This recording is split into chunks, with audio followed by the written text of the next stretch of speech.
I've seen like a map of the United States as viewed from a New Yorker, and it's pretty funny. It's like you basically, I mean, let me see if I can find it because it's pretty funny. They're so oblivious. Map of US. This map of USA as viewed by New Yorker. Yeah, this is it.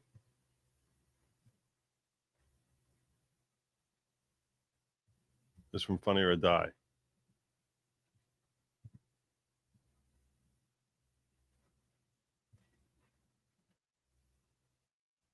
Make it big enough for y'all to see. New York City, big giant thing. Chicago over here. Wine vacations, 1 hour drive probably from San Francisco to LA. Hot. Vegas, the South, Wyoming. This is how New Yorkers, this is a very accurate depiction of how New Yorkers, where they shot cops. Possibly also Florida. Down here is Florida. West Virginia, stay out. This might be Nebraska. This might be Nebraska. Ski resorts, no clue. I don't know. Combination of Indiana and Ohio. Pennsylvania's over here. This is how New Yorkers, this is a very real feel for where the wire takes place. Delaware, maybe. This is it. Empty space before getting to the real South. There you go. Michigan is in this general area. Other Lake Michigans. This is, and map is definitely to scale. This is how New Yorkers view and this flyover country. That's the perspective of a New Yorker. We won't be flying over. We stop in the flyover country for a ski resort. So, yeah. But I mean, they keep on voting against their own best interests. And what did we learn from the 2024 election? It's when they get more radical, they lose. So we're not going to change New York, flip it to red by getting Andrew Cuomo in there again. The guy was literally disgraced, and now they're bringing him back. Maybe it would be a good thing for them to wake up, just hit bottom. Then again, that guy is kind of a terrorist. All right. Yeah. Okay.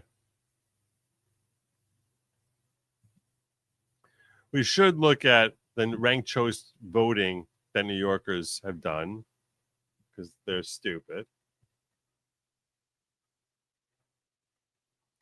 New York City is using ranked choice voting in its Democratic mayoral primary election Tuesday, a system that takes some explaining even from New Yorkers who have used it before. Voters understand how ranked choice, basically, simple premise, democracy works better if people aren't forced to make an all or nothing choice. In New York City's version, voters get to rank up to 5 candidates from first to last on the ballot. If one candidate is the first choice of majority of voters, more than 50%, that person wins outright. If nobody hits that threshold, ranked choice analysis kicks in. Vote tabulation is done by computer in rounds. But from what I understand, I think he's conceded already. So I don't know if this is going to help.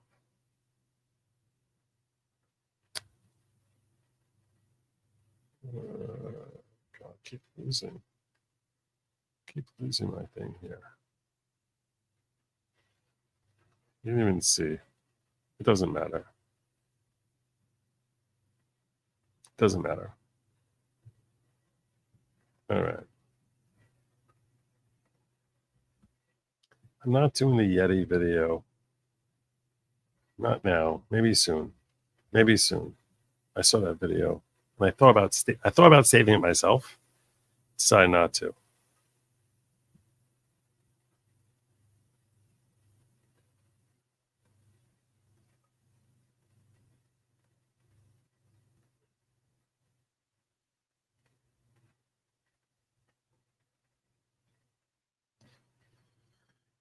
Fans, I covered professional protester yesterday, so we're not doing that. Fans and several others are in locals right now, dropping new links for me to check out, because it's not just, it's an ongoing developing show backstage, and you can get backstage if you just go to goodlogic.locals.com, because that's where the backstage folks are, and they're the ones who keep feeding me new links, making sure I can never leave, I guess, or something. I don't know.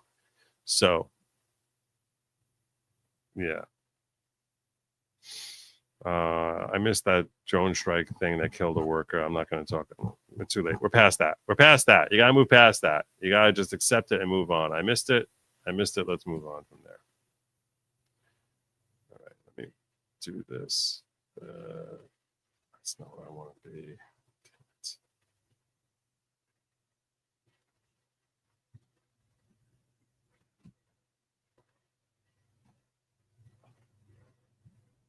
All right. I did want to cover this because I think it's important, and I'm going to get to the. I want to cover a grand jury indicting Carmelo Anthony. You might recall Carmelo Anthony is the black guy who ended up going into a tent and stabbing a white guy, and all sorts of issues about the fact that he wasn't charged. So now he's been charged and indicted by a grand jury. Good afternoon. Earlier this spring, our community was shaken by what happened at a school track meet in Frisco.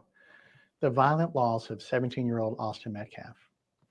For weeks now, my team has been presenting evidence to the grand jury, and today I summarized that evidence, and I asked the grand jury to return a first-degree murder indictment against Carmelo Anthony, which they did. With this indictment, the case now moves formally into the court system.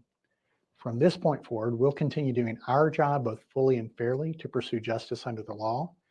As for the scheduling of the trial, that will be up to the court. But when the time comes, we will be ready.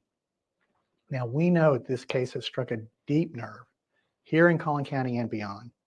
And that's understandable. When something like this happens at a school event, it shakes people to the core. But let's remember that the justice system works best when it moves with steadiness and principle. That's what we're committed to, and that's what this case deserves. We're also mindful of Austin's family and everyone who loved him. Please keep them in your thoughts, and if you're willing, your prayers as well. Finally, let's remember that a defendant is presumed innocent unless and until proven guilty in a court of law. And I'm not saying this guy should be convicted, but I do think charged is appropriate. Can Scalia win due to a split vote between Democrats? I don't know. Maybe. I guess. I'm sure that's what he's hoping for. Who knows? It's too early for me to start trying to call that race. It's a good thought, though. It's a good thought. Worcestershire saying, why is Bannon tying the Jews with deep state inciting them, bombing and holding back Epstein files? Okay. I didn't see Bannon saying that. And I'm going to address this. I want to address this, which is something that it relates to a post that I addressed, a video I dropped on X, and I probably should have shared it in locals and just was too hot outside where I was streaming. In fact, I'm going to watch the video together with you, and I'm going to break down for you what it is that I was trying to get across in that video. So I'm going to share my video with you guys. If you already saw it on X, I apologize. But this is a video I dropped earlier today. Like, admire, and respect.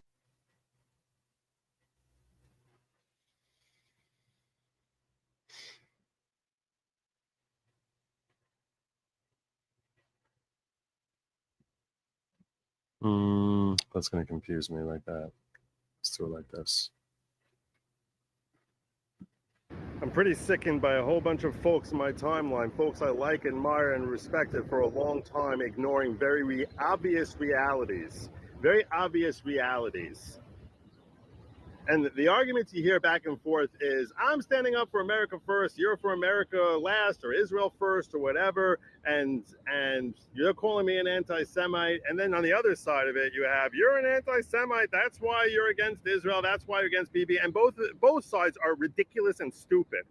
They're both ridiculous and stupid. It's two sides of the same coin. Both attacking which side is actually America first. I'm America first because I'm for protecting America from being nuked by Iran. No, I'm America first because I'm for no new wars. And one side saying, oh, you're an anti-Semite, and the other side saying, oh, there's no anti-Semites here. Both sides are stupid. They're really being ridiculous. The reality is this. There are some people who are being motivated to support the war effort because they care about Israel. And perhaps that is motivated by being Jewish or loving Jews. And there are some people who are motivated against Israel because they hate Israel and they hate Jews.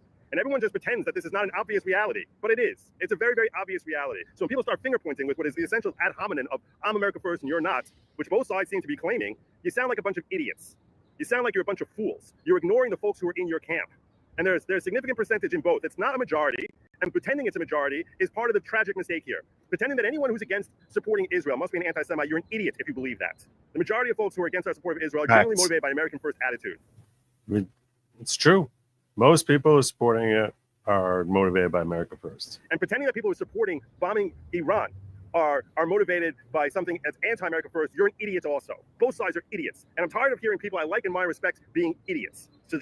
So there you go. And I am tired of hearing both sides being idiots about this. So I want to make crystal clear here, in case it's confusing to anyone. All right. It's a very obvious fact that both sides can claim America first. One can be saying, I'm standing up for America's defense, and I'm standing behind Trump, and you're not. So you're not America first. And the other side can be saying, well, we should be questioning Trump, and he promised us new wars. And the only reason you're standing up for this is because start claiming that the reason you're standing up for what Trump is doing is not because you're supporting Trump, not because you're genuinely concerned about the fact that everyone recognizes that they're a terror-sponsored state. And the idea of terrorists and people who are looking to pervade terrorism around the world having bombs seems pretty stupid. And then they counter, no, because you would see that Bibi's been saying this over and over again. And if you're still standing up for it, it must mean that you've been duped by Bibi. Everyone's duped by Bibi. Like, it's so aggravating to me that side, which is basically like, yeah, we know best. Trump doesn't know anything. We know much better. Trump is deceived. He's tricked. His whole intelligence community is tricked. Everyone around him is tricked. I'm sitting here in my basement. I know best. I know far better. There's nothing wrong with criticizing Trump. You can criticize him. You can be screaming, saying, I don't want, but at the point that they're criticizing, they're screaming after he's dropped the bombs, there's no people in there, to start screaming after the fact that we are at war is a ridiculous lie. And start screaming that start screaming that I'm actually America first and you're not, and you're motivated by Israel first or America last or whatever is ridiculous. Does that mean there aren't some people who are motivated, who are claiming to be America first when really they're motivated by love of Israel? That's obviously true. There's obviously some people who are like that. And the finger pointing back the other way, but are the vast majority like that? No, that's ridiculous. It's a ridiculous take. The same way pointing back and saying, hey, you're only against bombing Iran because you hate the Jews and you're an anti-Semite. That's stupid. Because it's not true. Now, I'm not speaking to Bannon per se, okay? I haven't watched enough of what Bannon has said to weigh in as to whether or not he seems to be motivated by some ridiculous hatred of Jews. Maybe he is. Maybe he's in the majority of people who are actually motivated by America First policy.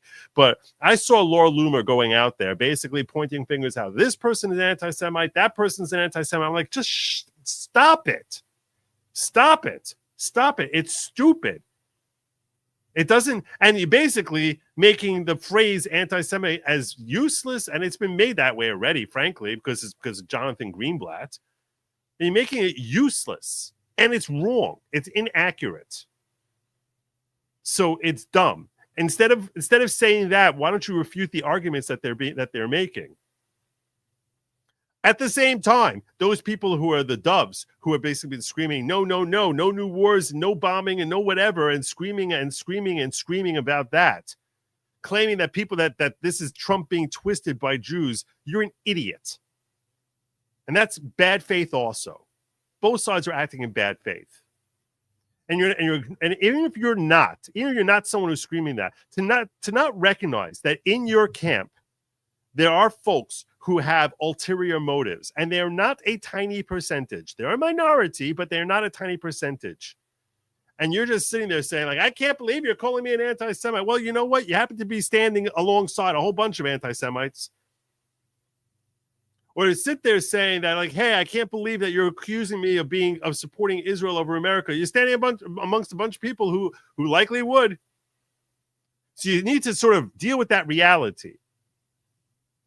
And stop claiming I'm a more America first than you, because nothing beneficial comes out of that. Nothing. And all you're doing is causing fracturing. It's so aggravating. That's one thing that I got out that I wanted to get out in this video. But another thing I wanted to get out is that there should be a reckoning for the folks who are idiots who pretended that they have some sort of insight and perspective and understanding as to what was going to happen, who literally lied to people, lied to their own audiences for clicks, either because of their own incompetence, that they just don't understand basics about how the Middle East works or how foreign policy works, and pretended that they know better than anyone as to what's happening. When they start screaming, we're at war, when we were definitely not at war, these are people who are acting in bad faith. Dave Smith goes out there and starts pretending that it's a miracle that we saw Iranian restraint here. A miracle that they didn't bomb American bases, that they gave a heads up. That's not a miracle. That was predictable to anyone who has basic understanding of how Middle Eastern philosophy works, which he clearly does not have. But the presumption that's built into that is that Trump is an idiot. That Bibi is this mesmerizing. Oh, it's the power of the Jews to mind control. Oh, they can mind control, manipulate, and trick Trump into it. A, you're saying Trump is a moron, which is definitely smarter than you. B, you're saying that, and that's despite the fact that he's aided and abetted by an intelligence community, which you would assume that they're Trump's people, that maybe they actually have America first interests at heart. But you're sitting there and you're basically assuming that he's a complete and total moron, that you know better than he does. I've seen so many people claim the only reason that he didn't invade and go through the regime change is because they tweeted, oh my God, thank you for saving us from World War III. You sat there in your basement just clacking away. Oh, thank God you were clacking away on your keyboard and saved we saved us all from worldwide destruction. Like, how stupid are you? I changed Trump's mind. Oh my God, how amazing you, wonderful, amazing you, that you managed to change his mind, that that's clearly what he was going to do. He was just going to go rolling the tanks on in here. And the only reason it didn't happen is because Arthur Johnson 618 said, hey, let's not invade. Or Dave Smith. So stupid. So stupid.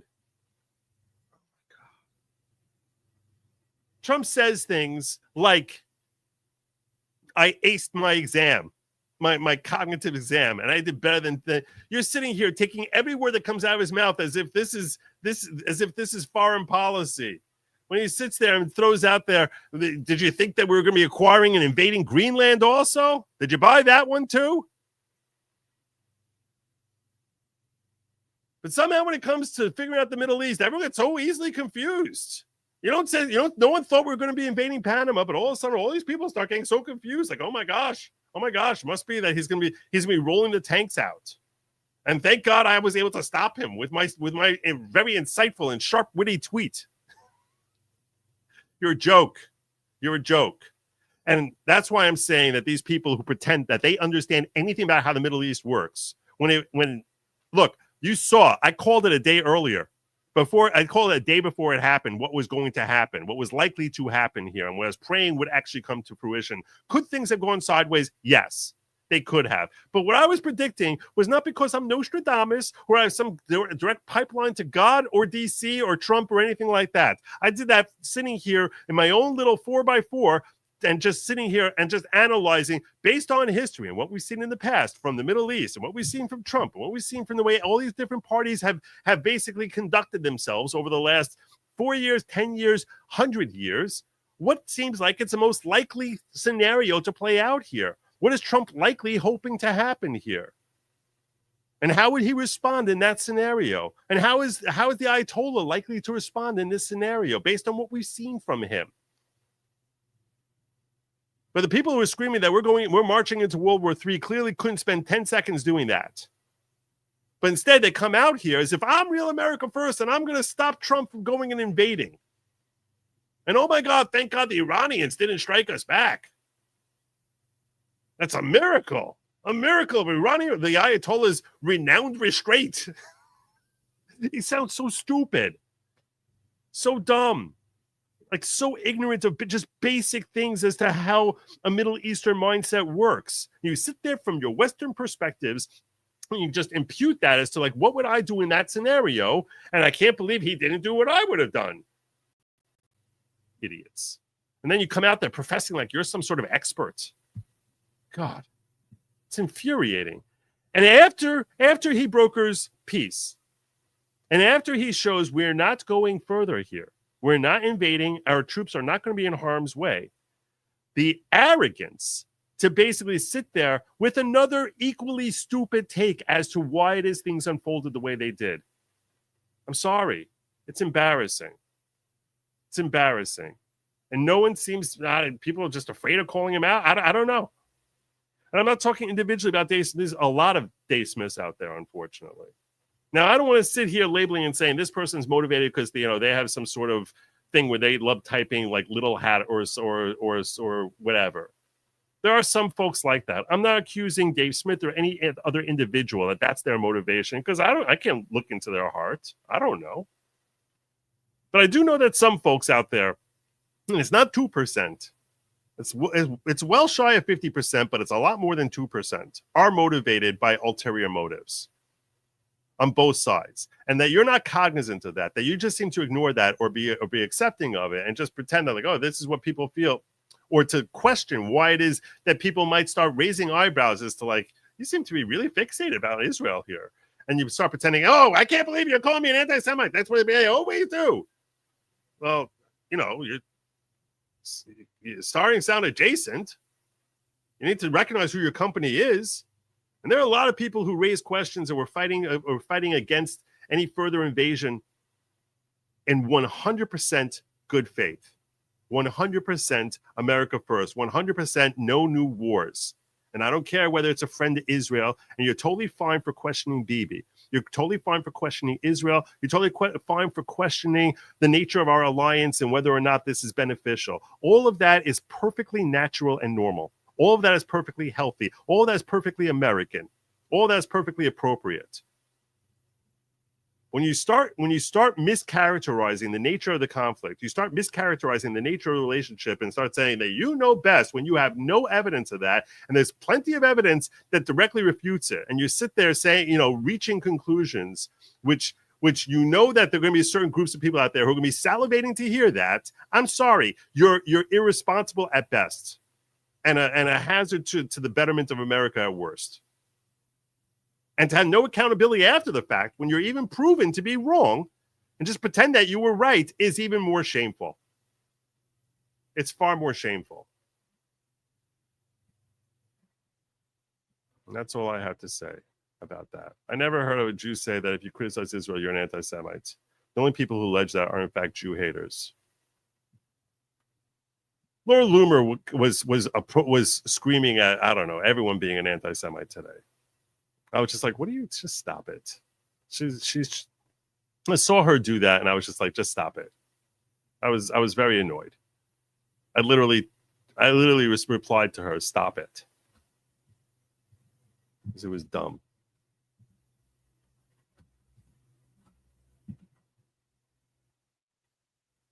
Sorry for screaming. I was very aggravated this morning. Very, very aggravated. All right.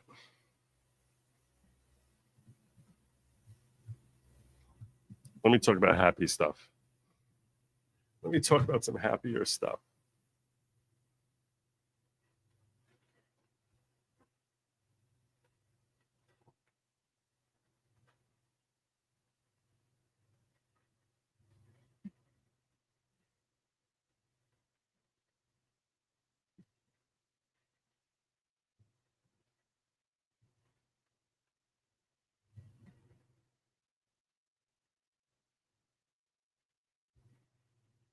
I almost started this singing right now. Stop it. DHS ICE arrests 11 Iranian nationals, American harboring one. Amid reports. Let me make sure I got everyone here. I got both. Yeah, both of these. Yeah. Okay, good. We're good. Amid reports of Iran having threatened activating terrorist cells on American soil, Secretary Kristi Noem's Department of Homeland Security has announced a bust of Iranian nationals illegally allowed into America under former President Joe Biden. That bust also includes U.S. citizens accused of threatening law enforcement and harboring one of the illegals. U.S. Immigration and Customs Enforcement officials have arrested 11 Iranian nationals in the country illegally, including suspected terrorists, the DHS wrote in a statement Tuesday. Under Secretary Noem, DHS has been full throttle on identifying and arresting known or suspected terrorists and violent extremists that illegally entered the country, came in through Biden's fraudulent parole programs or otherwise. DHS Assistant Secretary Tricia McLaughlin wrote in a statement, "We've been saying we're getting the worst of the worst out, and we are. Quote, we don't wait until a military operation to execute. We proactively deliver on President Trump's mandate to secure the homeland." I actually saw a tweet out today. It says that we currently have 59,000 illegals in custody. So that's something.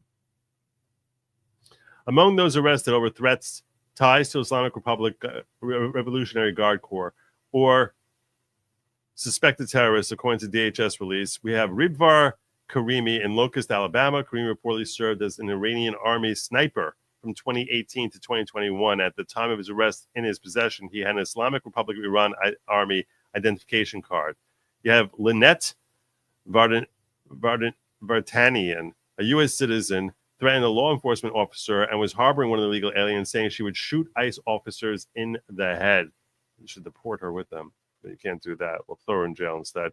Yusuf Merideno, who was listed as a known or suspected terrorist in February, and Mehran Makari Saheli, 56, a former member of the Islamic Revolutionary Guard Corps with admitted connections to Hezbollah.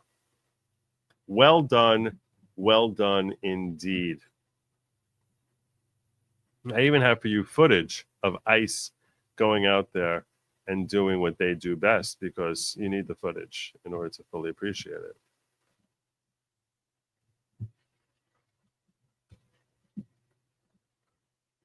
What's up, fuckers? If your name is Juanito, Jose, or Jesus, we are bringing you in for questioning. So say adios to abuela and pack your chanclas. It's about to go loco, primo.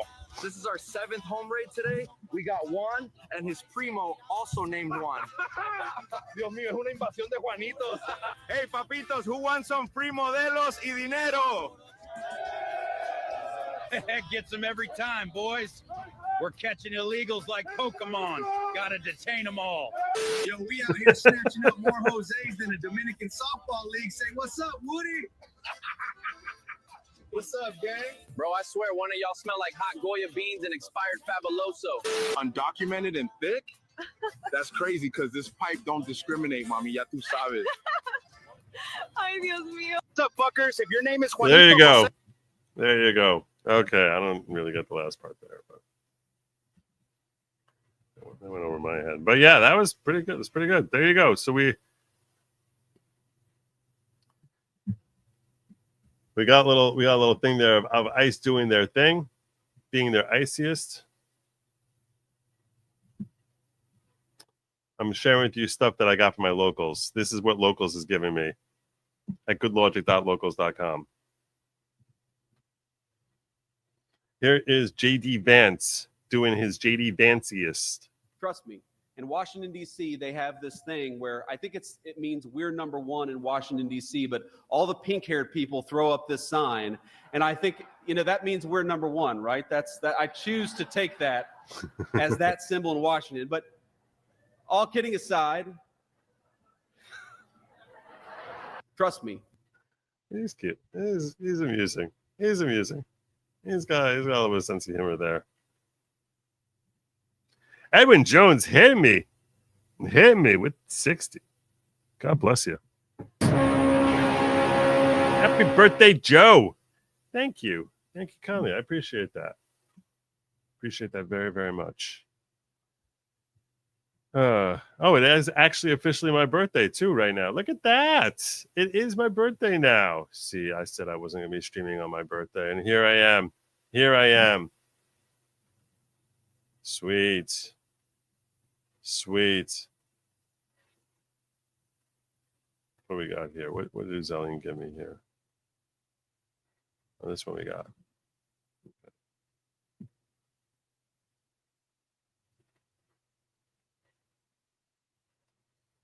All right.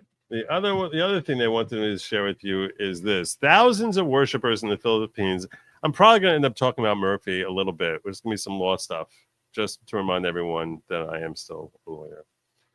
Thousands of worshipers in the Philippines stunned when a white cloud resembling Jesus appears in the sky. Thousands of people had gathered to light candles and pray in Naga City, Philippines on June 14th, according to Viral Press. What? I guess this is a thing now.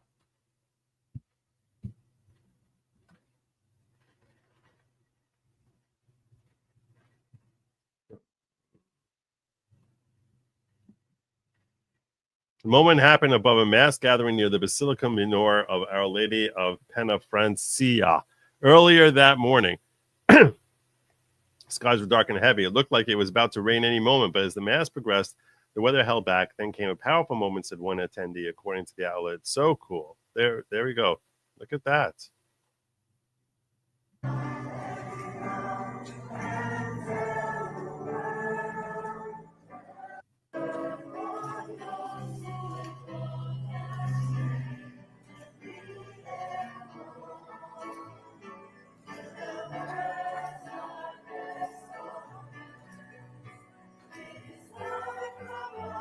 Can't deny it looks like a person.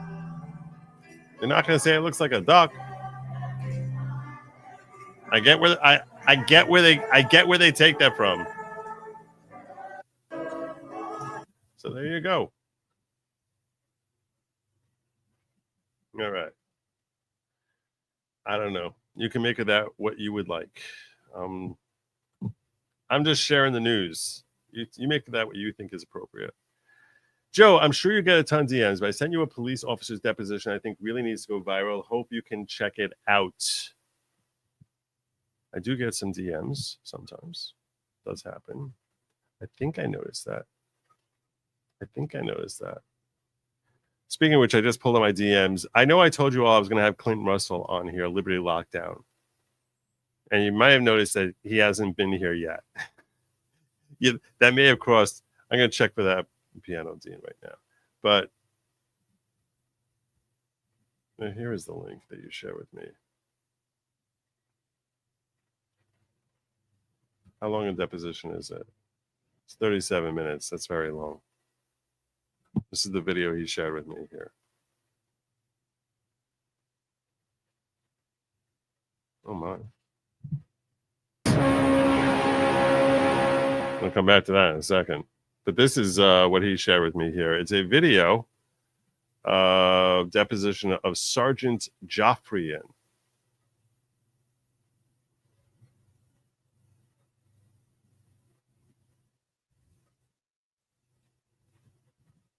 Says, attention YouTube moderators, this video is product litigation as a result of federal civil rights lawsuit. Video is content of public record, which can be obtained and published by anyone who makes public records requests for it. Therefore, the person appearing has zero expectation of privacy. Backstory is on May 30, 2023. I stood on the public sidewalk of the steps of Waveland, Mississippi City Hall while peacefully and politely exercising my free speech rights. Not long after I started spreading the message of God bless the homeless veterans, Waveland Mayor Jay Trapani sent his attack dog, Sergeant Joffrian, of the Waveland, Mississippi Police Department to crush our First and 4th Amendment protected rights. Sergeant Joffrian's behavior was some of the most egregious I've ever experienced. As a result of my rights being violated, I filed a federal civil rights lawsuit against Mayor Trapani, Sergeant Joffrian, and the city of Waveland, Mississippi. Sergeant Joffrian was deposed on October 2024.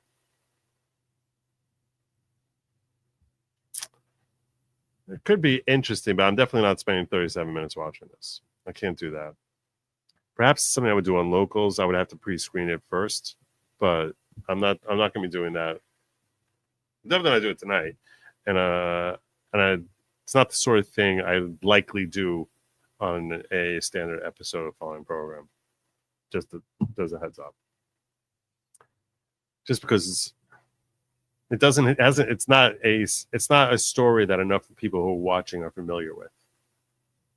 So yeah, thank you, Brian. I appreciate that. And from Brian to Brian, I notice you guys end up doing this a lot at the same time. Brian Oldenkamp hitting me with $150. Thank you so much. Saying happy birthday. Take wifey to dinner for your birthday on me. And now I will do that. I will do that. Thank you. Thank you. Thank you. That's very, very generous of you. Really generous. I'm going to give you another one. I'm going to give you a third. Just because I can. God bless you. Very, very generous gift. Thank you. Well, that was very unexpected. I haven't really been checking, to be fair. I've had so many different things open. I apologize to the ghetto. I've been really all over the place, and I missed the ghetto earlier. And I apologize to you all for that. That is not fair. It is not right. I usually pop it out, and for one reason or not, I forgot to do that. Texley says, Joe, have you read the hit piece letter, the sneaky DOJ letter submitted to New York Times about Emil Bove? I did not see that. No. Next time, if you can bring that to me, come into locals and share it there. I'm much more likely to see it faster. Breck Nichols says, friendly debt to America chants, pretty much equivalent to fiery but mostly peaceful protests. These morons, I swear. Indeed. Texley says, while Walter Jones was a congressman, he and 9 other congressmen attempted to sue Obama in federal district court over Obama's military adventures. There was a Republican from North Carolina. At least there, it's ongoing for 8 months. They have 60 days. He was doing it for 8 months. Democrats were deathly silent. Santiago says, Joe, there's a lot going on in the legal system. Please cover some of it tomorrow. I promised I was going to, speaking of the legal system, I promised I was going to talk somewhat about Diddy. So I do want to explain to you what is happening with Diddy. Just a little teensy bit. Let me come over here. Today, we wrapped up in Diddy all testimony. You had the state and the defense resting on the same day. The state closed out with a boring witness, which was just summarizing stuff and was very confusing. We saw a really interesting Rule 29 application. The reason a Rule 29 application is important is that's a motion for a directed verdict from the defense. So what they're basically saying is, Your Honor, the state has brought charges against the defendant. They have now rested. Under Rule 29 of the Federal Rules of Criminal Procedure, we now urge you to direct a verdict of acquittal and dismiss this case. Now, they can do it with respect to an individual charge, multiple charges, or each or all of the charges. It is common and customary that you do that with respect to all charges. Rule 29 applications invariably fail. Their success rate is tiny, very, very low. Because in order to succeed on a Rule 29 application, you're saying to the judge, Your Honor, look at the evidence that the state presented. Look at it in the light most favorable to the state and come to the legal conclusion that even if you believe everything they presented here, that no reasonable jury could possibly conclude that the law says that there's reasonable doubt here of a particular charge. So much like a motion for summary judgment in civil court, in criminal court over here, you're basically saying that if you look at the facts presented and the law, it's impossible for a reasonable jury to come to a conclusion that they can legally hold our defendant accountable and having violated this particular charge, or as was brought today, all possible charges. A Rule 29 application, which is made at the close of the state's case, has to be brought if you don't want to be committing malpractice. Why do I say that? Well, the reason is this. It's because it's a free bite at the apple by the defense. If you lose the application, you still go to you're back in the same place where you started. You go to the jury. But even more than that, more important than failing to take advantage of a free bite at the apple, that who knows, maybe you'll get it, is this. There's nothing to appeal from later if in fact there was insufficient evidence produced to legally convict. Meaning, let's assume that next month, next week, let's assume the jury convicts on a charge or every charge. And you do some research and you find that, hey, you know, this evidence that was in there is not allowed to be considered by the jury, and the judge allowed it in there. If you don't bring the Rule 29 application and say that as a matter of law, our guy has to be acquitted, there's nothing to appeal from. You cannot appeal because you're not appealing from the conviction verdict from the jury. What you're actually appealing from is the judge's decision on your Rule 29 application. What you're really going to the appellate court and saying is the judge had to dismiss this case, and it was an error of law, which left him, which is why he failed to dismiss this charge or multiple charges or the entire indictment. So that's why a lot of attorneys, myself included, look at it and say that's malpractice if you don't bring the application, even though you know you're likely going to lose because you don't know what's going to happen in a month, 6 months, whatever, down the road. So that's why you bring the application. The defense counsel did a pretty effective job when they brought this application. I went through a lot of the different ways that they tried breaking it down. I'm not going to repeat what I said in my video today. I urge you to check it out. You can see it. I'll pin it in the thing. Okay. But the part that I will review, there's two parts I'm going to review, but there's other parts that I did not talk about that came up today. And I just didn't have time to throw into the video. I knew it was already going to be very long, so I wanted to keep it short. So I'll just share with you that one of the parts I mentioned there is that they attacked the RICO charges by saying that you don't have here your standard hub and spokes with people knowing exactly, you know, what their role is in this conspiracy. There's not that they're not, in order to be an enterprise, they have to understand that I'm doing this, Jim's doing that, Kirsty's doing that, etc. And that there has to be some sort of understanding that we're furthering some criminal charge. Now, there's predicate crimes that lead into RICO, meaning there's multiple different categories of crimes which can help substantiate a RICO charge. And they went through the different possible predicates and said, if you look at, we assume the state is going to try and claim that there was obstruction based on this testimony. Here's why that legally cannot be deemed to be obstruction. They didn't know that they were being charged.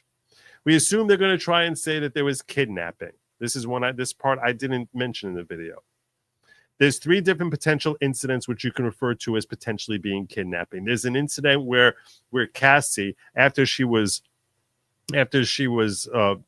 assaulted by Diddy, she said that she was holed up in the London hotel for a week and wanted to leave. And Diddy said, "You're not leaving till your face cleans up." And he had a guard watching her. So that could be something that could be deemed kidnapping, or one might think is kidnapping. And the defense is like, under California law, and that's where she was at the time, that's not kidnapping because the law focuses on distance and And the two factors that they were mentioned, and that since this is too close to where it is that she lives, that essentially under California law that cannot be kidnapping. So you can't consider that to support a kidnapping charge. They might talk about, there was testimony from Christina Clark that when Diddy thought that there was a theft that happened, that he held her for 5 days, where every day she came to work, she spent a full day with some big thuggish looking guy, a massive guy, she said, who was giving her a lie detector test all day long. And question and question and question. And you can't, and we, the defense, want you to know that you cannot deem that legally, as a matter of law, that cannot be deemed kidnapping, because she literally was coming and going every day. And she could have quit. She chose to go in. There was no threat to her life or danger if she failed to go to work. So that can't be deemed kidnapping.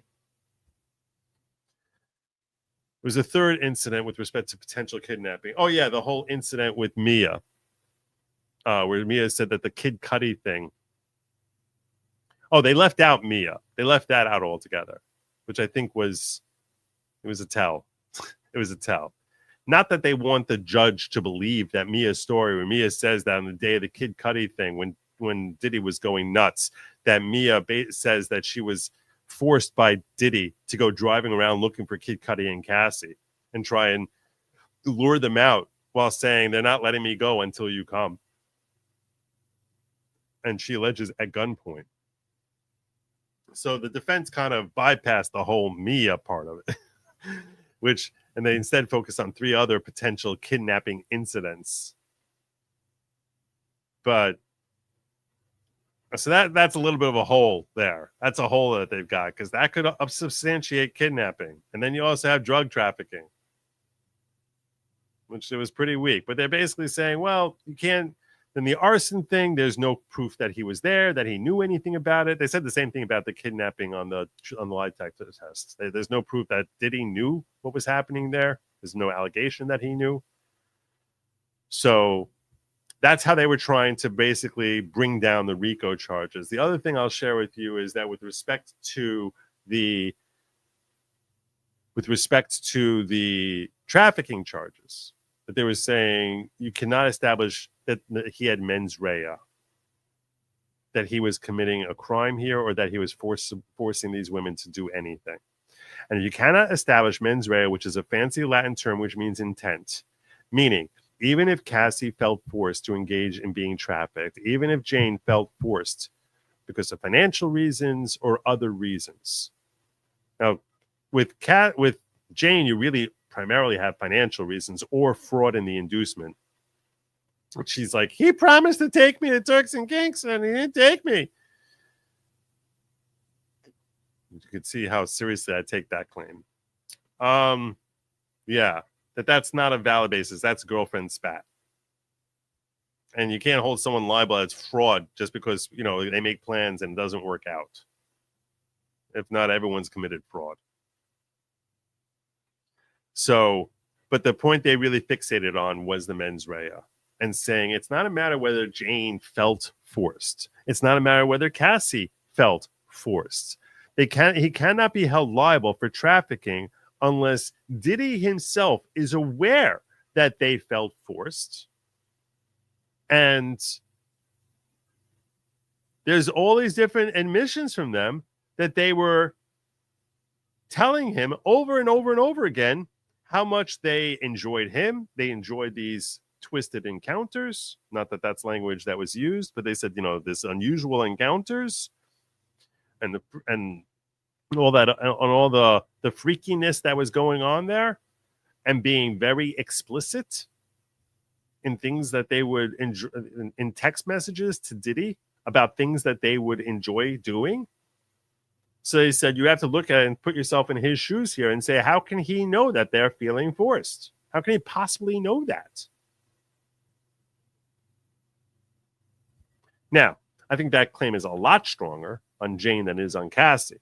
And the reason I think it's a lot stronger on Jane than it is on Cass is because with respect to Jane, there's only one incident of violence, not that I'm trying to excuse his violence to Jane, which was alleged that happened on June 18th, 2024. But they're saying one incident cannot be deemed trafficking. That's like a one-off type of thing. It's not like this is an ongoing trafficking. And they were claiming under the law that cannot be deemed trafficking. That's first and foremost. And I'm sure that they're going to claim in closing arguments, not that you can claim this in an article in a Rule 29 application, because you have to look at the fact that's most favorable to the state. But I'm sure we're going to hear from them in closing arguments that if you listen to Jane tell her story about that June 18th thing, the encounter she engaged in after that physical fight, if you believe on the physical fight, which I do think that her testimony was compelling. I think she came off as sounding credible, even though she was questioned about why she didn't talk about it until very recently. But I do think that when she's telling her story, she sounded credible and very detailed about how that whole night went down. But listening to her, she sounded as if she felt guilty. By the time the dude showed up and she engaged in that encounter, it's not that she was acting out of fear that Diddy was going to beat her more. Not at all. But that she felt guilty. That Diddy had found on her phone that she was meeting up with a guy when they were on a break. One of their entertainers, that she bumped into him in Vegas, and that he accused Jane of cheating on him, and that she seemed to feel guilty. And Diddy didn't trust her. And that when she's engaging in that, it seems as if she felt guilty. So it's not that she's performing because she feels forced. I think she's performing because she's trying to make amends to him. So there is no physical force that seems likely to hold up here. And all you have here is this alleged fraud in the inducement, which that's very thin legs. And the financial that he's paying for her place, that's starkly contrasted from the way he treated Cassie. The way he treated Cassie, he's dragging her around by her hair all the time. He's beating on her all the time. We see all these images of black eyes and craziness there. It's a stark contrast from the blackmail that we heard about from Cassie, where she's writing her an email to her mother. Hey, Mom, I just want to give you a heads up that Diddy is threatening he's going to release these really humiliating videos of me. Or stories about how on a flight back from Paris to New York, the entire flight, she's sitting on the commercial cabin there, and he's playing freak off there. And that she's saying to friends, how do you get out of a situation like this? That's a very, very different story than what Jane gave us. So we're expecting to get closing. The defense's case in chief, the allocution, was really an interesting thing to watch. Diddy, when he got up there, what he said was this. When it came time to allocution, because allocution is when the court says needs to verify that the defendant has no intention to take the stand and would rather plead the fifth than take the stand. And during the allocution, it starts with the judge saying, Mr. Combs, how are you today? And he's like, I'm great. And I just got to say, thank you very much. You're doing a heck of a job, Your Honor. And the room I was in just laughed. It was Diddy being Diddy in front of a jury, being typical charming Diddy. Because I do think that in normal day-to-day activity, he probably has a great deal of charm. That's not to say he's not a monster, because I've seen the work. Okay, that's not to say he's going to have seriously disturbing anger issues, and that I think he treats most people in his world like hot garbage. Woe unto anyone who's unfortunate enough to date that man. But just as far as being able to lure them in, I think the guy probably is oozing charm, in addition to having all the trappings of being an icon in his industry, which is obviously an industry in the entertainment industry, which is obviously going to enable him to have access to pretty much 90% of women that he would have an interest in, if not more. So it's not just the money and the fame, but he has a natural charm to him, which was evident as soon as he opened his mouth. And then he was questioned as to whether or not he'd like to take the stand, and he said no, and reminded that it's his own choice. Asked whether he spoke to his attorneys before he came to that decision. He said yes. And he says, under the advice of counsel, I'm not going to. And the judge's like, no, that can't be it. It has to be, this is your decision alone. It's not your attorney's decision. It's your decision. Have you decided individually on your own here, even it could be after you spoke with your attorneys, but do you decide that you don't want to take the stand? And he said, yeah, I do not. So I don't know if he said I do not, but he said yes. So all the defense did was they admitted certain exhibits, read through certain text messages where Cassie and Jane are each, mostly Cassie, is talking about how madly in love she is with him, and that she loves being in love with him, which are all like a year or two after the Kid Cudi incident, well into the relationship, well past when the freaky times were happening.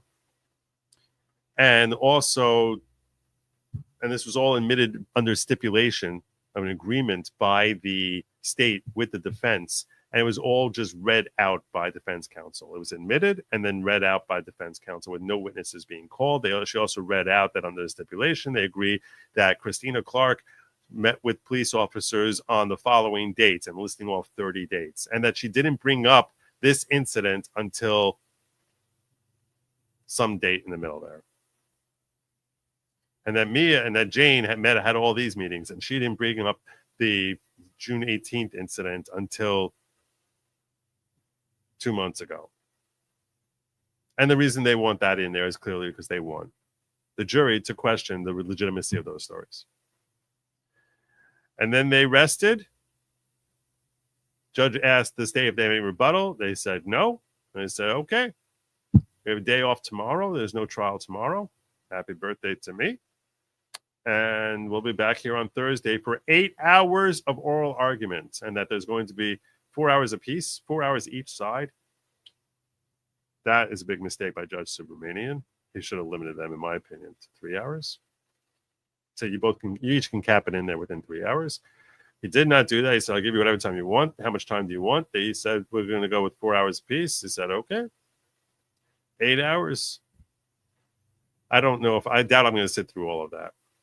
I don't know what I'm going to do with that. I'm very torn about what I'm going to do with that. I'm not sitting for 8 hours. This just sounds insane. That sounds crazy to me. 8 hours of oral argument? I don't know. I'm not saying yes. I'm not saying no. We'll have to see. We'll have to see. 8 hours straight. That's not including breaks or anything. 8 hours. Craziness. Supposed to have jury instructions come down Friday morning. That's probably going to take an hour or two to read. And at that point, we expect the jury to go off and deliberate. I'll be very surprised if we get a verdict in before the weekend. They're not going to work right through all 5 charges in that quick an order. I'd be very surprised. If they come back really quick, I would think that's probably a very good sign for Diddy. If they come back very quick. I'll tell you that the vibe has been steadily moving more and more in Diddy's favor. The vibe outside the courtroom has been moving more and more and more in Diddy's favor. And what was interesting to me, and this was a reminder to me that my mindset is very different from a lot of people. And that's why in certain ways, I have to be fair about what I'm able to read, what I'm not able to read. I got a stark reminder of this when I was watching a video, and I couldn't believe the comments on the video. I was just like, this was so not my takeaway. But it was a video which was like a cartoon thing of this person talking back to their manager. And I was just like, you guys are not living in reality. But a lot of people were just agreeing with, it was like showing a conflict between a potential hire of an employee and an employer, and how they're being asked if they can use their bilingual abilities and she's like, are you going to pay me more? I had to spend a lot of time developing that. So if you're going to use me for that, you need to pay me more. And everyone in the comments was agreeing. And I'm just like, are you out of your mind? You're trying to get a job and now you want to say you need more because the skill you developed, you have? No, that's the reason to hire you. Like, that's the stupidest thing in the world. But most of the people who commented were agreeing with the creator, who seems to think that obviously, hey, these employers are crazy. It made me weep for Gen Z. It made me weep for them because the way I look at things is very different. But the reason this is relevant here is because they're talking about how there's an older black woman and a younger black woman on this jury. And I would assume that the older black woman would be more likely to be sympathetic, and the younger one is more likely to be favorable to Diddy out of a cultural thing and just being like, yeah, I know I'd like to, maybe their own personal perspectives on it. And they were telling me just the opposite. And I should have realized that a younger woman, they're saying the younger woman is likely to be woke. Not that she looks very young. She looks like she's 35, 40, not 25, as opposed to a 75-year-old woman.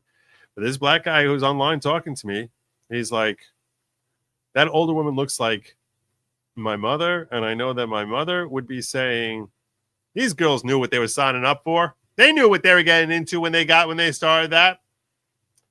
So he was saying that the older black woman is more likely to acquit and say these women knew what they were walking into. So at the very least, I expect there to be a mix of people, some people being pro-conviction, some people being pro-acquittal, and I doubt they're going to iron out on all 5 charges on Friday. I don't know that's going to happen even on Monday. But I do think the Jane charge is going to die. I don't think that one's going to win. Oh, I never told you that the outcome of the Rule 29 application was the judge didn't deny it. He actually reserved judgments. He can give a judgment on that at any time before sending it out to the jury. Maybe he'll do it Thursday morning before arguments. Maybe he'll do it Thursday before on Friday before sending out the jury. You can do it at any time, but he should do it before the jury starts deliberating. Anyhow, and he's almost certainly, it would be a shocker if he dismisses any of the charges, even though I do think the one with respect to Jane could probably be dismissed because that's a terrible charge. Anyhow, so that's the story, and I expect that this whole thing is going to break down. It's going to take a while. And hopefully we'll have a verdict in a week, but who knows? Oh my God, I missed this a long time ago. Bella Stella, happy birthday, dear leader. May your days be filled with the joy of a Purim feast. Nice. I like it. And the warmth of a Shabbos candle. Here's for many, many more years to come. You are way too kind. Thank you. This is the queen of recruitment right here, Bella Stella, This is the one and only Bella Stella with very generous $100. Thank you very, very much. You're very, very kind. And Lily Smith also. I feel very bad that I went through that whole lengthy explanation for 20 minutes and I missed these very warm wishes. So thank you for your patience and all that. Hey, Joe, just woke up and tuned in. God bless all of you. 3rd chemo infusion yesterday. I'm getting radiation daily. It's rough. Could you share me? Gibson, go. Kimmy Guy, thanks. Yeah, I can do that. I'll share it in the chat. Let me see that. If you'd like to support Kimmy, let me put it in the chat now before I forget.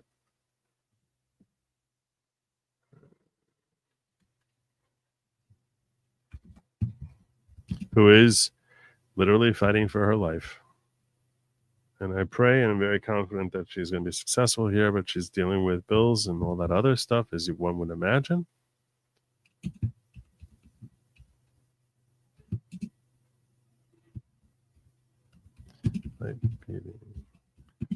Thank you so much, sweetheart. You're so awesome. Why are you still up?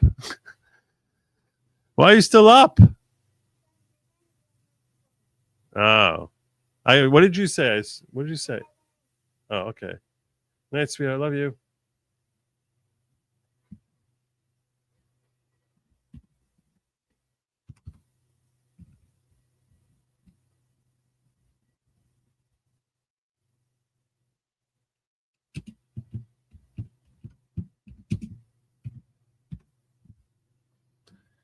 All right. Save.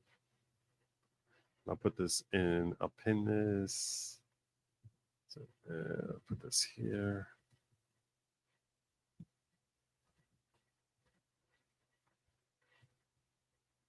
Support Kimmy's. Back. Copy. Put this in the chat. I'll even put it in the chat.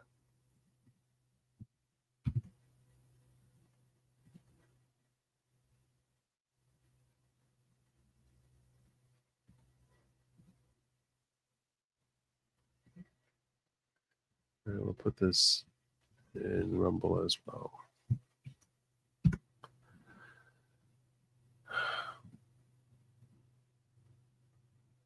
All right. So now I gave you your legal update. You can all blame Santiago for reminding me that I need to talk about law if you were bored by the last 20 minutes of what I was covering here.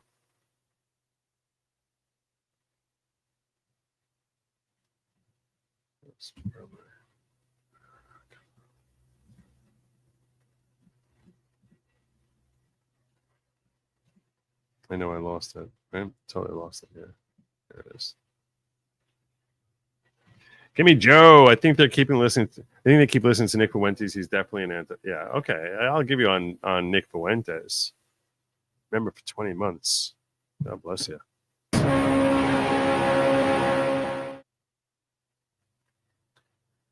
And I also think he's glowing, and he's kind of weird.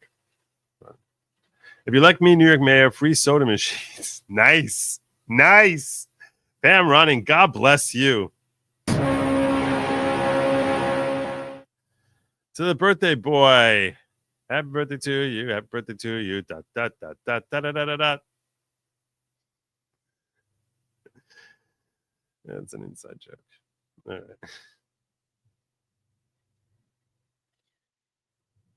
All right. Did I cover everything that locals wanted me to cover? Because I think I'm getting close. I ran out of time on locals. They gave me Brian Murphy. They wanted me to talk about Brian Murphy. That was another thing that they asked me to cover, which no one gave me. I don't think anyone gave me links for that. So fans gave me Trump suing a full bench of judges. That this can get interesting. Oh, this looks like a long thing to cover to go into. This looks like a really long thing.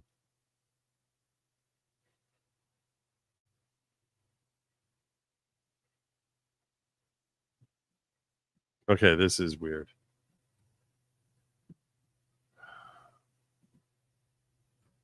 This is weird. I don't know what to make out of this. I need to get my head around this.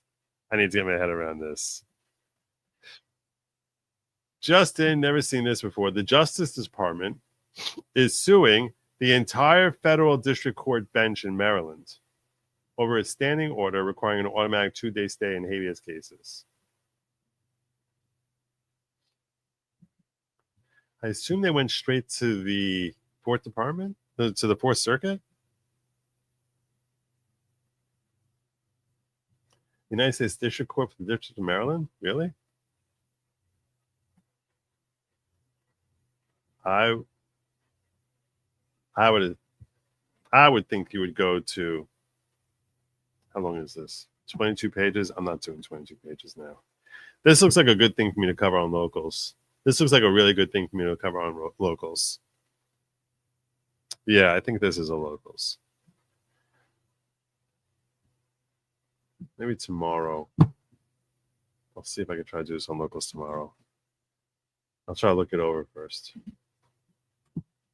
That's going to be at goodlogic.locals.com. Goodlogic.locals.com.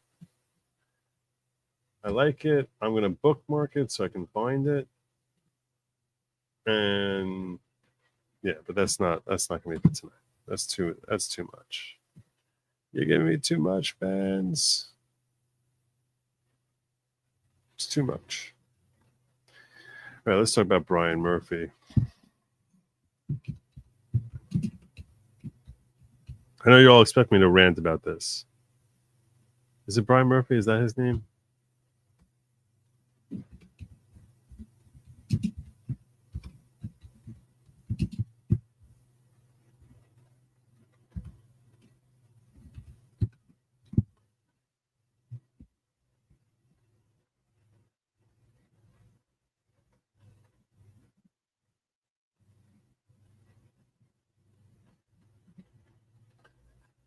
Here we go. All right, here we go. Let's do it. Judge, we'll do the Federalist article. Rogue federal judge.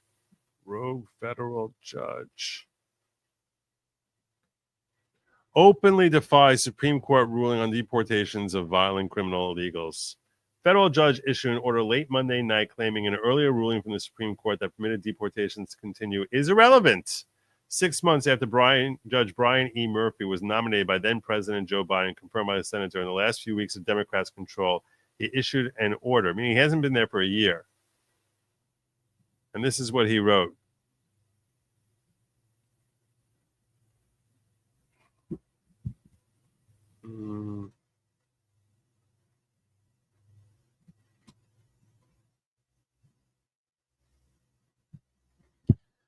Judge Brian E. Murphy, electronic order on plaintiff's emergency motion to enforce judgment. Plaintiff's emergency motion is denied as unnecessary, subject below. The court's May 21-25 order on remedy remains in full force of effect, notwithstanding today's stay of the preliminary injunction. With Sotomayor dissenting. I mean, I don't care what the Supreme Court tells me. I don't care. The district court's remedial orders were not properly before the Supreme Court because the government has not appealed them or sought a stay pending a forthcoming appeal. For the avoidance of doubt and to the extent plaintiffs NM and DD are indeed subject to third country removal, are included among the individuals referenced by the May 21, 2025 order. Wow. So I don't care what order came from the court. You didn't do proper procedure to get before them. Wow. What a complete and utter jackass. This is what you call a constitutional crisis. I don't care what the Supreme Court says. You didn't follow procedure that I think you're supposed to follow. The Supreme Court thought it was fine for you to follow what you followed, but I don't think it was fine for what you followed. Wow.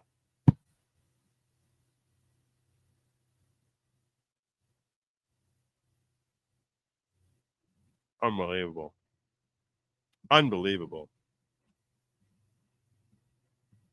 That's an impeachable offense right there. That is an impeachable offense. And they should impeach him for that. They should. That's an impeachable offense. You're basically shirking your duties. You're altogether shirking your duty is to follow an order. That's an order. You're sitting there saying they didn't follow proper procedure. If the Supreme Court issued the order, clearly they felt he followed proper procedure.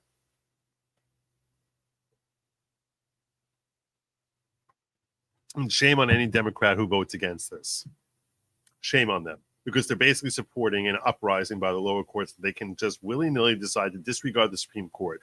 A court which is not even referenced in the Constitution, disregarding the only court and the Supreme Court in both title and function, and ignore them. The hubris is off the charts. And this is some wacky judge who's been in his position since December of last year. Yeah. Humiliating. This is humiliation for the Democrats. They don't realize it, but it's humiliating. They're basically saying our judges don't really care what the law is or what the court says. They're just going to do whatever the heck they want. I think even Sotomayor would sign off as far as this guy's crazy. Even the dissenting judges would sign off and saying this guy's crazy. That's how you have a crisis. If you're not going to follow what the Supreme Court is issuing, then their order is not worth the paper it's written on. If it's not going to be enforced by the lower courts. And it should be brought to the higher court's attention what he did there. And he should be sanctioned and he should be removed.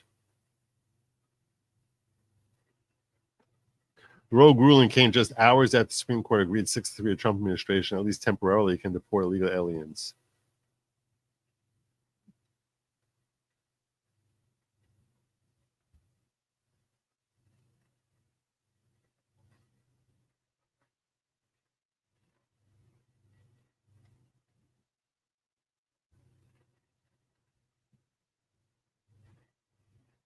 White House Deputy Chief of Staff Stephen Miller said on Fox News Monday he expects fireworks on Tuesday, hinting the Trump administration would hold Murphy accountable for flouting the Supreme Court. District Court judge in Boston has said he's going to defy the Supreme Court ruling, so expect fireworks tomorrow when we hold us accountable for refusing to obey the Supreme Court. Now,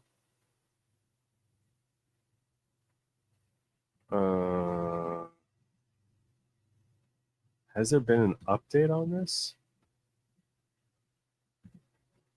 Let's see. We'll see if there's any news on this.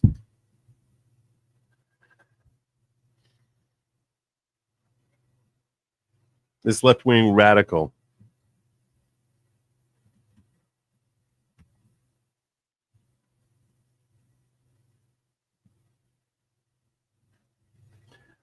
Biden judge got jammed through the Senate in December in the lame duck session after Democrats lost the White House and Senate. 6 months into the job, Massachusetts U.S. District Judge Brian Murphy is now openly defying a Supreme Court order to impeach. Agreed, he should be.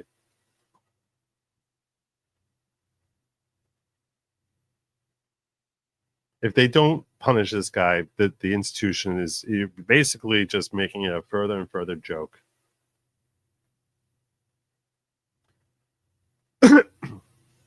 And if Chief Justice Roberts fails to rein him in, shame on him. Sadly, it's not the first time. They are not due. Did these illegals get the process they were due, or is he inventing process that they are not due? They're inventing process as a means of stopping the president from doing what he said he was going to do. If you're an illegal alien in the United States, the only process you are due is deportation. You had no right to be here to begin with. You need to leave. And did these illegals?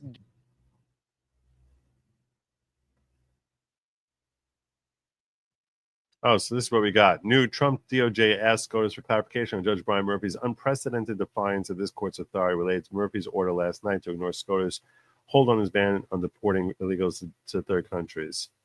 District Court's ruling last night is lawless act. DOJ said that the District Court's ruling last night is a lawless act of defiance that once again disrupts sensitive diplomatic relations and slams the brakes on the executive's lawful efforts to effectuate third country removals. This District Court's ruling of last night is indefensible.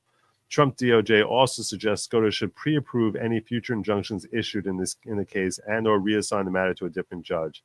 The District Judge Court was not free to ignore this court's decision or to insist that it can continue to enforce the very injunction that the stay order rendered unenforceable.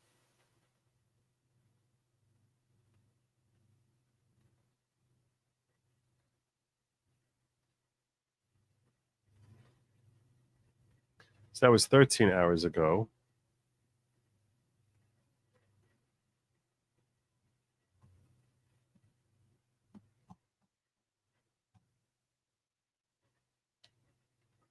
It's not clear, though. Let me see if anything else has happened. Go to the latest.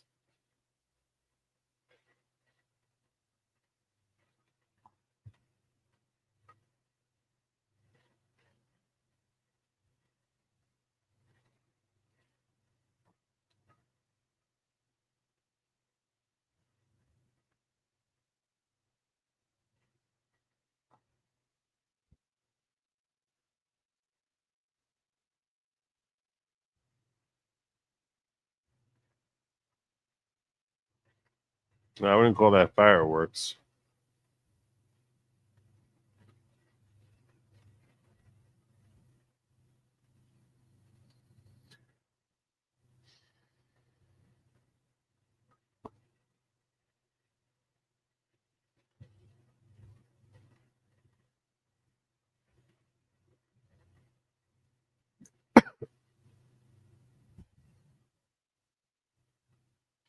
Pathetic.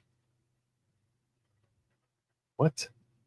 District Judge Brian Murphy likely did not defy the Supreme Court's ruling in Department of Homeland Security versus DVD. The Supreme Court stayed his April 18, 2025 injunction on June 23rd, but his May 21, 2025 remedy order for specific plaintiffs was not stayed. Murphy's June 23 order upheld this remedy, aligning with legal authority. Ridiculous.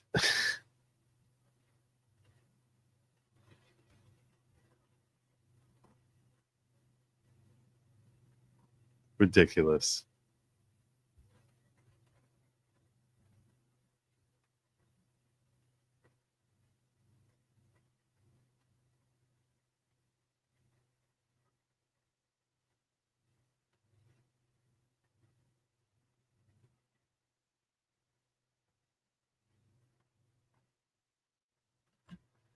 I'm so tired of these activist judges.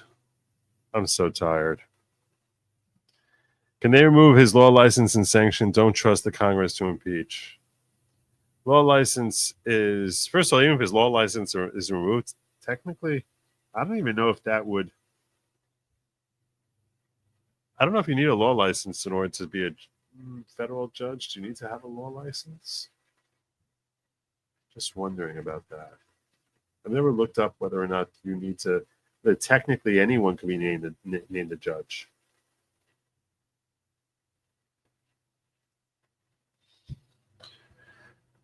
But sanctioning would have to come from the court, and I don't have much confidence in this higher court to do anything. I have no confidence at all.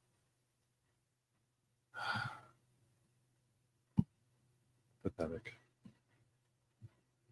Utterly pathetic. All right, I think we covered everything here. I think it's time. It is time. My friends, I want to thank you, each and every one of you, again for the very generous birthday gifts and birthday wishes that I got from you guys. You're incredibly kind. I thank you. It's my privilege and pleasure to have this role where I get to interact with so many of you on a nightly basis. And I'm going to hope to be here tomorrow at some point, but it'll probably be a late show. So in case you miss it, I'll probably repeat something or invent something new along these lines. But as it now is technically my birthday, I do want to say that I genuinely appreciate the support that I've gotten from you guys for quite some time. Now we're talking like in excess of 3 years. And yeah, this is the greatest job in the world. So I just want to say thank you. And I get the privilege of doing this on a day-by-day basis, interacting with you guys and being able to support my family doing this is just, it's very humbling. And I know that a lot of you find that I'm impactful on your lives, and that is even more humbling.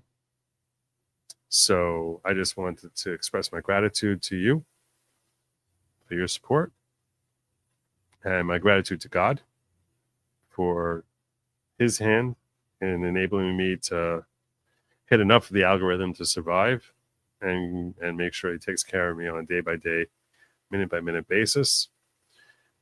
And then again, I want to say thank you. Thank you very, very much. I'll hopefully try to pop in here tomorrow night. You'll find out about it on Locals at goodlogic.locals.com. Urge you to sign up there, if only to get notifications. It's free on the notifications. I'm going to take care of updating the other stuff as we get into July, as far as for those who can't afford it, because I do want everyone to be able to access. It's something that everyone should be able to access, even those who cannot afford it. But I'll deal with that probably next week.